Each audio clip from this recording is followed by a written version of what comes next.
उस रात गांव का पुराना कुआं फिर से जाग गया था। आधी रात के करीब जब पूरा गांव नींद में डूबा था, तभी कुएं की गहराई से किसी औरत के रोने जैसी आवाज उठी। आवाज धीमी थी, लेकिन इतनी साफ कि सुनने वाले की रूह कांप जाए। ऐसा लग रहा था जैसे कोई नई दुल्हन भारी लहंगे में रोते हुए किसी को बुला रही हो। इसी कुएं के पास रमेश खड़ा था। वह गांव का अकेला चौकीदार था, जिसे रात में खेतों और रास्तों की निगरानी करनी पड़ती थी। उस समय उसकी टॉर्च की रोशनी कांप रही थी, शायद हाथों के डर से, या शायद हवा में फैली किसी अनजानी घबराहट से। कुएं के पत्थर गीले थे, जैसे अभी अभी किसी ने अंदर से पानी उछाला हो।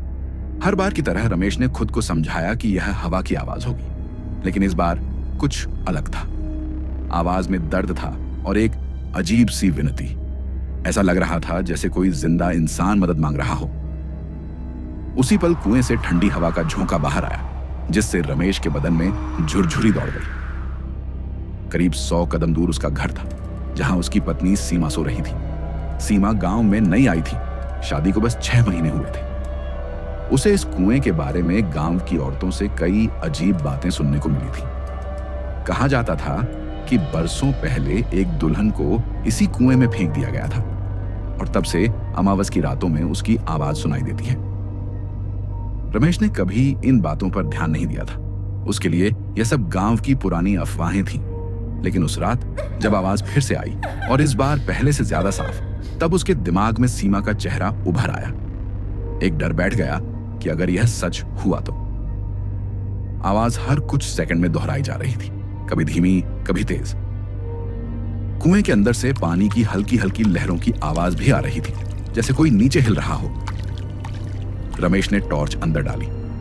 रोशनी नीचे तक गई, लेकिन वहां सिर्फ काला पानी और दीवारों पर जमी काई दिखाई दी। उसी वक्त उसे लगा जैसे कुएं की दीवार पर किसी ने लाल रंग से हाथ फेरा हो।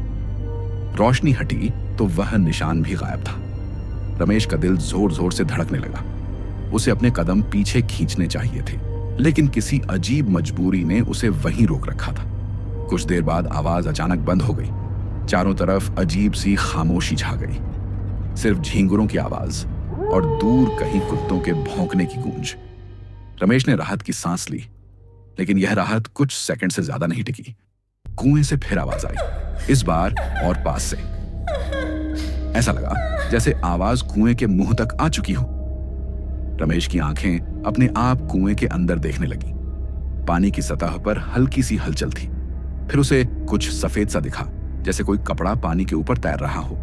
उसका दिमाग कह रहा था कि यह सिर्फ भ्रम है, लेकिन शरीर मानने को तैयार नहीं था।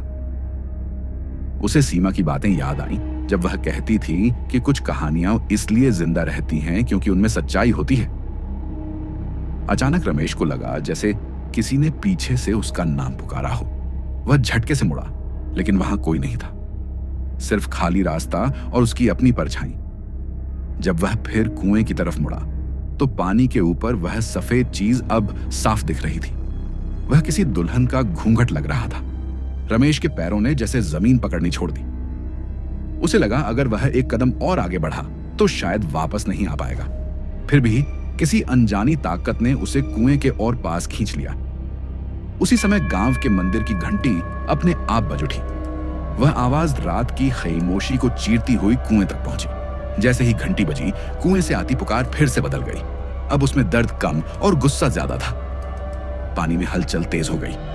रमेश ने टॉर्च जोर से पकड़ी।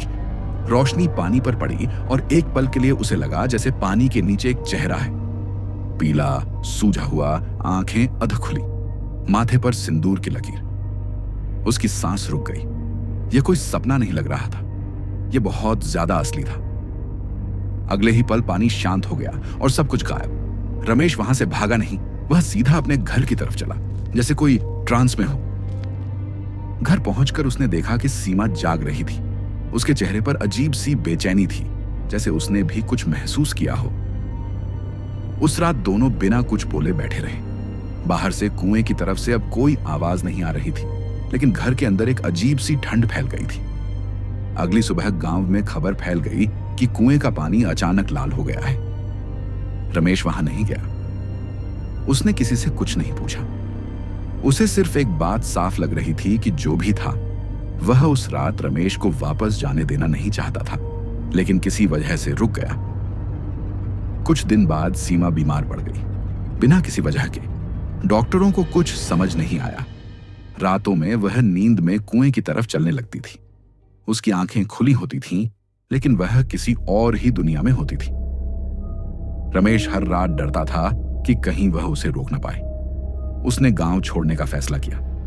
जाते वक्त उसने आखिरी बार कुएं की तरफ देखा। पानी फिर से सामान्य था, लेकिन उसे लगा जैसे कुएं की गहराई से कोई उसे देख रहा है। गांव छोड़ने के कुछ हफ्तों बाद सीमा ठीक हो गई। रमेश ने राहत की सांस ली, लेकिन कभी कभी रात में जब सब शांत होता, उसे दूर कहीं से दुल्हन के रोने की वही आवाज सुनाई देती। और तब उसे समझ आता कि शायद वह आवाज कुएं से नहीं, बल्कि उस याद से आती है जिसे वह अपने साथ गांव से बाहर ले आया था।